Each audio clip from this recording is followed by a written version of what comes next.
Very good morning friends, welcome to the session on discussion on crop insurance. Crop insurance is a means to protecting the cultivators against all financial losses on account of anticipated crop loss arising out of practically all natural factors beyond their control, such as natural fire, bad weather, floods, pests and diseases. How crop evaluation evolved? Actually, before independence there was no thought about this crop insurance, because Britishers have never thought about the Indian agriculturist. So, introduction of crop insurance was taken up immediately for examination soon after the independence in the year 1947. The first aspect regarding modalities of the crop insurance was whether it should be on individual approach or homogeneous area approach. In the year 1965, the central government introduced the crop insurance bill and circulated a modest scheme of crop insurance to all state governments, but very few state governments accepted to that. Thereafter, different experiments on crop insurance went on for a limited ad hoc and scattered scale, started from 1972-73. Finally came National Agricultural Insurance Scheme. The approaches of crop insurance, as found, there are two crop insurance approaches. One is individual approach. The individual approach seeks to indemnify the farmer to the full extent of the losses, and the premium to be paid by him is determined with reference to his own past yield and loss experience. And the second one was the homogeneous area approach. It envisages that in the absence of reliable and accurate data of individual farmer and in view of moral hazards involved in the individual approach, a homogeneous area would form the basis unit instead of an individual farmer. There are two types of insurance are found. Crop insurance for major field crops. One is the yield based coverage, that pay an indemnity, that is covers losses for low yields, and the revenue plans that ensure a level of crop incomes based both on yields and the prices that determine the crop value. Crop insurance products are again two types. One is the damage based and the other one is the yield based. That means damage based means what is the type of damage that happens, and yield based means how the yield takes off. So, damage based insurance product is based on insurance products that are based on specification of damage or named peril. These insurance products are accident insurance products for plant production, but they can cover only a specific fraction of the entire production risk. The key features are damages resulting from peril is located, low degree of correlation of risk over a given area, sum insured is agreed when the policy is purchased, and loss adjustment and eventual indemnity is based on measurement of the percentage of damage after the incidence of losses. This type of insurance, as you know, is not suitable for peril which can impact over a wide areas, that is drought, pest, diseases, etc. Yield based insurance products mostly includes multi peril product insurance, which is known as MPCI, which provides in general a very wide coverage of crop yields, carry very high deductibles varying from 15 to 50% of the total amount insured. Revenue insurance plans can be subdivided into 5 types. First one is the crop revenue coverage, we will call it as CRC. CRC provides revenue protection based on expected prices and yields by paying for losses below a guarantee purchased by the grower. Losses are calculated using the higher of two prices, an early season price or a harvest price. Second one is the revenue assurance, RA. The standard revenue assurance policy contains the base price option in which the level of revenue guarantee is determined solely by the February future prices and does not increase even if the future prices rises by harvest. Third one is the group revenue income protection, that is GRIP. GRIP policies are based on future prices during the last 5 days of February and county average yields rather than individual farm yields. GRIP makes indemnity payments only when the average county revenue of the insured crop falls below the revenue chosen by the farmer. Next is the income protection, IP. The IP is available only for enterprise units, that is all the policyholders acquires for the insured crop located in the same locality and are included in a single policy. I hope you are understanding the difference. Here is the only single policy, in other cases there are individual policy. IP products against low gross income from low yield, price or a combination. Then group risk plan, GRP. GRP policies use a county based index to determine a loss instead of a grower's actual production history. When the country yield for the insured crop fails below the trigger level chosen by the farmer, and indemnity is paid. Crop revenue insurance product. Crop revenue insurance product approach defines the insurable interest as an income flow rather than as the expected value of the product of risk. It is basically needed for farm loans.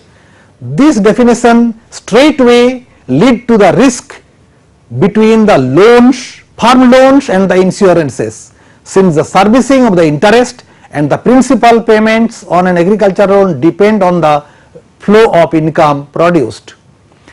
Next one is the index based insurance policies, IBIP.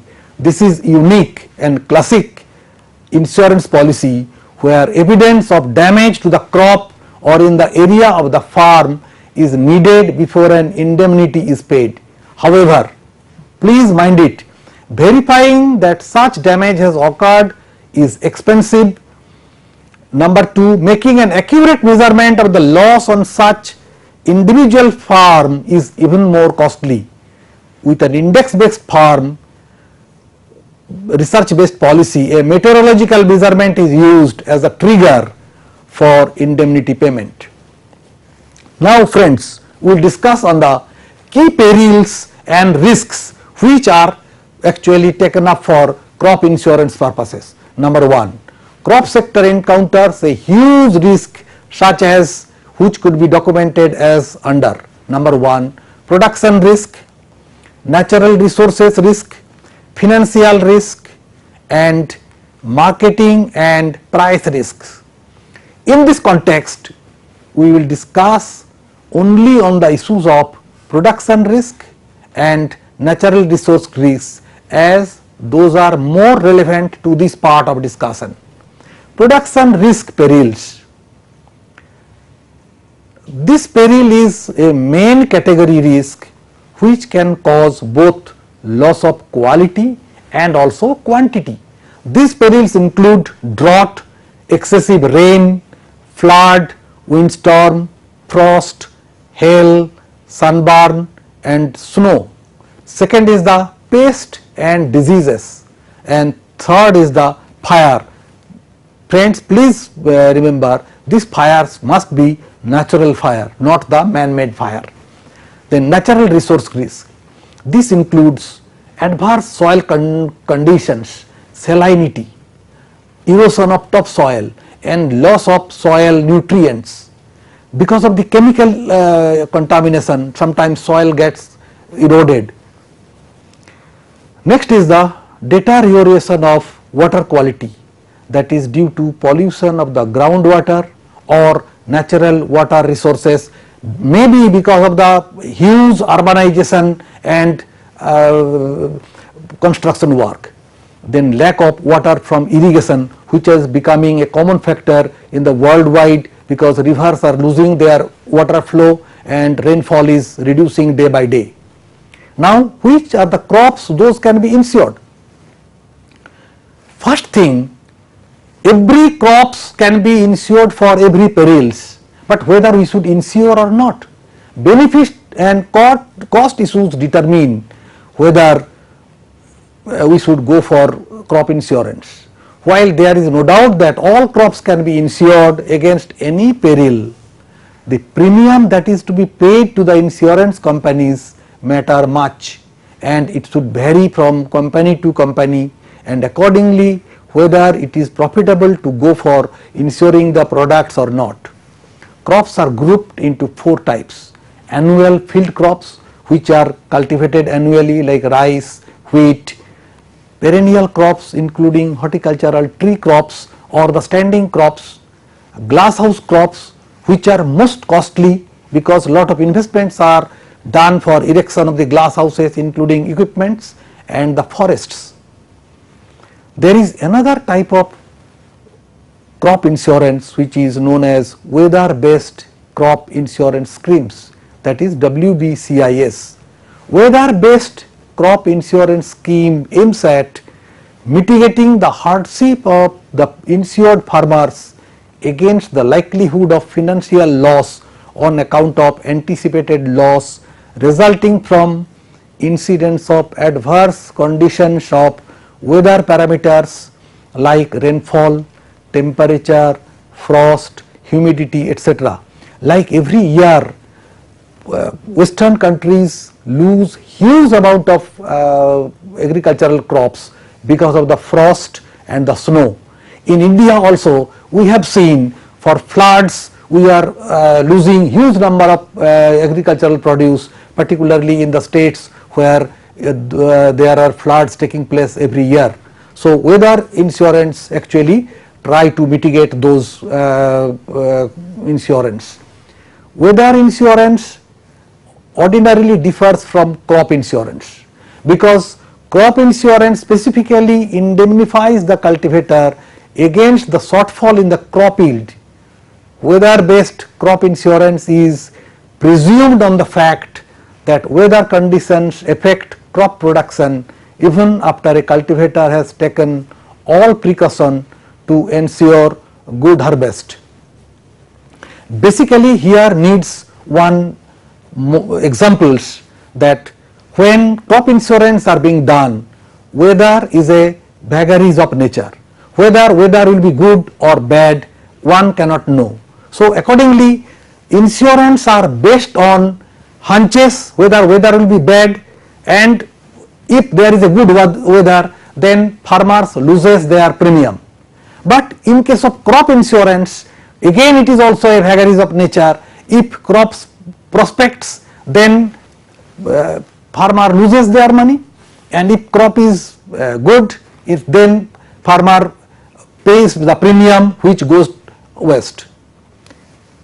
So now we can conclude that crop production is largely subjected to vagaries of weather, leading to uncertainty in crop production. In order to protect the farmers from risk of natural calamities and other perils, crop insurance schemes were introduced. As an extension functionary, we have to create awareness and empower the farming community to avail the facility of crop insurance, because crop insurance is beneficial in 2 counts. Number 1, it creates benefit to the farmers and protects them from any inherent loss that may arise. It may not arise also, but basically any agricultural produce are subjected to nature, and because India is not able to provide good amenities for the agriculture, it is always advisable to prepare a shield from protection so that farmers are not losing huge amount on their investment.